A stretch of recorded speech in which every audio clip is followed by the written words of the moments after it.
প্রিয় শিক্ষার্থীরা, আসসালামু আলাইকুম।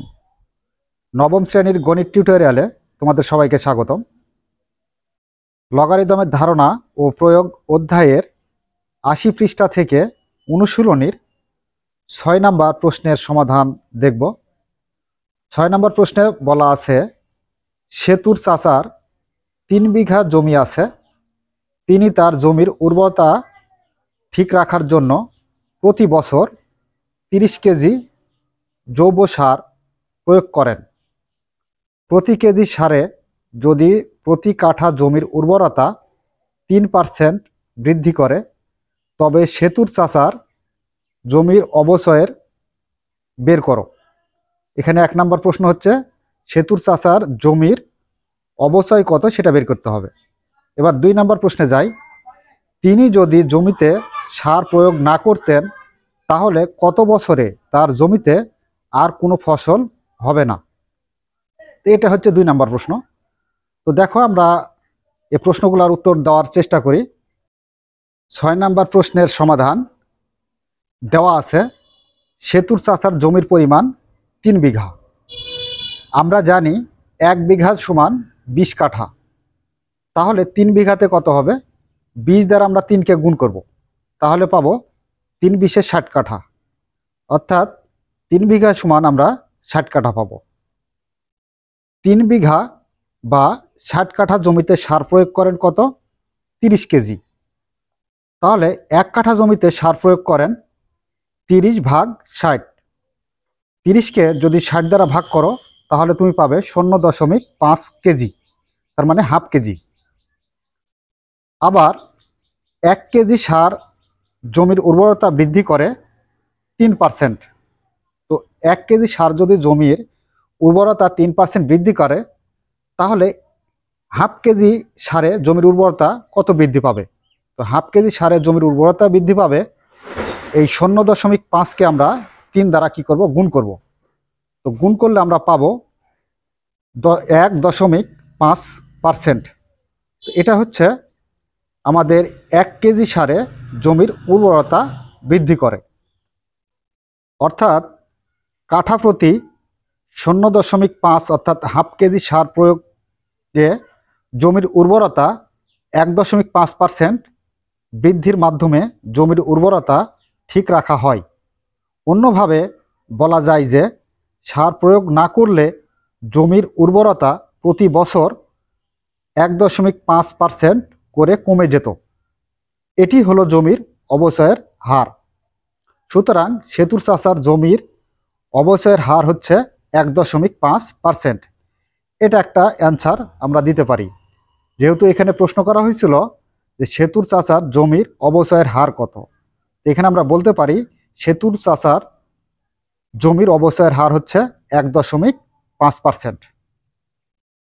এখন তিনি যদি জমিতে সার প্রয়োগ না করতেন, তাহলে উর্বরতা কমতে থাকবে এবং যখন একদম শূন্য হয়ে যাবে, তখন আর কোনো ফসল হবে না।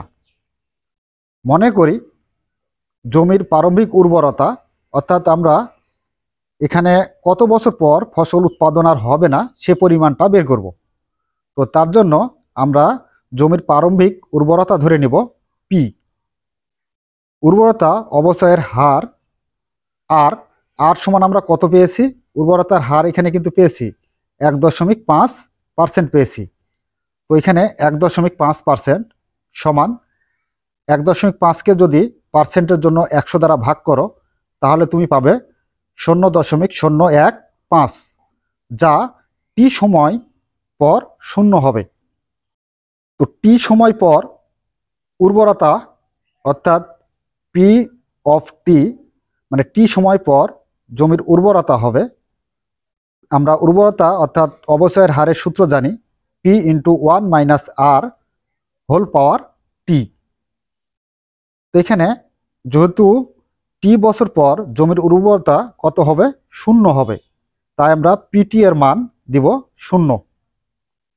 আর পি ইন্টু 1 - আর, আর এর মান আমরা পেয়েছি, আর এর মান কত পেয়েছি? আর সমান আমরা পেয়েছি 0.015।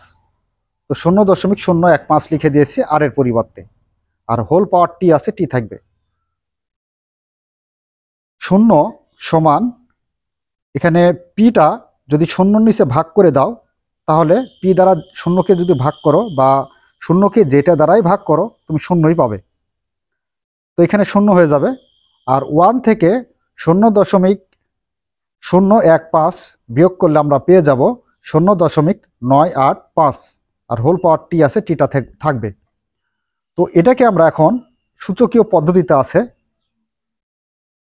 এই রাশিটা, তো এই রাশিটাকে আমরা লগ কাঠামোতে পরিবর্তন করব। তো লগ কাঠামোতে পরিবর্তন করার নিয়ম কি? নিয়ম হচ্ছে সূচকের যেটা ভিত্তি সেটা লগেরও ভিত্তি হয়। তো মনে করো সূচকের ভিত্তি হচ্ছে 0.985, তো এটাকে আমাকে লগের ভিত্তি তৈরি করতে হবে। মনে করি লগের ভিত্তি তৈরি করে নিলাম 0.985, আর সমানের এই পারে যেটা থাকবে সূচকের সেটাকে তৈরি করতে হয় আর্গুমেন্ট। আর্গুমেন্ট হচ্ছে 0, আর টিটা এটা সূচক বলা হয়, সূচকটাকে সমানের অপোজিটে পাঠিয়ে দিতে হয়। এটাকে সূচকের অপরে দিয়ে দিলাম। তো এটা হচ্ছে আমাদের লগ কাঠামোতে পরিবর্তন। তো দেখো আমরা ঠিক এটাই লিখেছি, লগ 0 হচ্ছে আর্গুমেন্ট আর ভিত্তি হচ্ছে 0.985, এটা হচ্ছে ভিত্তি। এটাই সমান টি বা টি সমান এটাও বলতে পারি, একই কথা।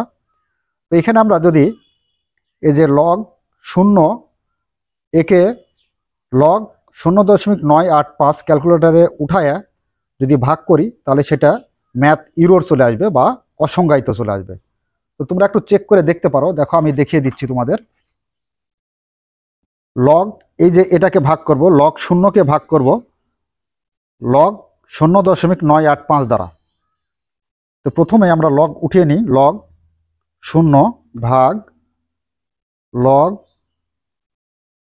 0.985 ভাগ করলে দেখো এখানে ম্যাথ ইরোর দেখায়, তার মানে এটা হচ্ছে অসংজ্ঞায়িত। তো আমরা এটা অসংজ্ঞায়িত লিখেছি, অসংজ্ঞায়িত, টি এর মানটা অসংজ্ঞায়িত, তার মানে কখনোই এর অবচয়ের হার 0 হবে না।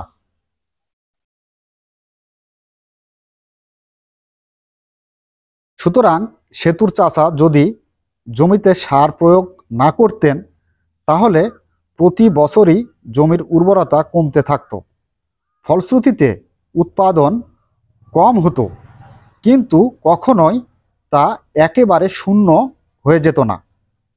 অর্থাৎ কখনোই এমন সময় আসবে না যে জমিতে আর ফসল উৎপাদিত হবে না, বা এরকম কোনো রেকর্ডও আমাদের নেই যে জমিতে ফসল একেবারেই উৎপাদন হবে না। হ্যাঁ হবে, তবে কিছু কম হবে। তো প্রিয় শিক্ষার্থীরা, এটা একটা আনসার আমরা লিখতে পারি। তো অসংজ্ঞায়িত, বা তোমরা এটা নিচে এসে এই ব্যাখ্যাটুকু দিতে পারো। তো প্রিয় শিক্ষার্থীরা, এই ছিল আমাদের 6 নম্বর প্রশ্নের সমাধান। আশা করি তোমরা বুঝতে পেরেছো, আর যদি বুঝতে পেরে থাকো তাহলে অবশ্যই আমাদের চ্যানেলটি সাবস্ক্রাইব করে আমাদের সাথেই থাকবে। এগুলো আজকের মতো ক্লাস এখানে শেষ করছি। ধন্যবাদ সবাইকে।